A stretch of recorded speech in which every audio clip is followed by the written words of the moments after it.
হার্ডিনকে সাবধান করে। হার্ডিন জানায় এটা তার নিজের ঘর, আর সেই বইটাও তার প্রিয় বইগুলোর মধ্যে একটা।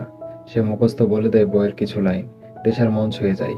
এই ছেলে শুধু একজন দুষ্ট ছেলে না, বরং গভীরতাও আছে। তেশা তখন নিজের নাম বলে পরিচয় দেয়। হার্ডিন ধীরে ধীরে তার দিকে এগিয়ে আসে। তেশা চোখ বন্ধ করে চুমু দিতে চায়, কিন্তু শেষ মুহূর্তে থেমে যায়। হার্ডিন হতাশ হয়ে ঘর ছেড়ে বের হয়ে যায়। তেশা বেরিয়ে আসে, কিন্তু তার মনে তখনও দ্বন্দ্ব চলছে। সে নিজেও জানে না এটা ভুল নাকি ঠিক। তার মনে পড়ে বারবার সেই মুহূর্ত, যদিও সে জানে হার্ডিনের মতো ছেলেকে পছন্দ করা উচিত না। তবুও তার অনুভূতিগুলো তাকে বারবার সেই দিকেই টানে। পরদিন ক্লাসে দেখা হয়। তারা একই কোর্সে ভর্তি হয়েছে। শিক্ষক জানতে চাই প্রাইড অ্যান্ড প্রেজুডিস সম্পর্কে কার কি মতামত। হার্ডিন অবজ্ঞাভরে বলে ভালোবাসা আসলে শারীরিক চাহিদা আর ব্যবসা ছাড়া আর কিছু না।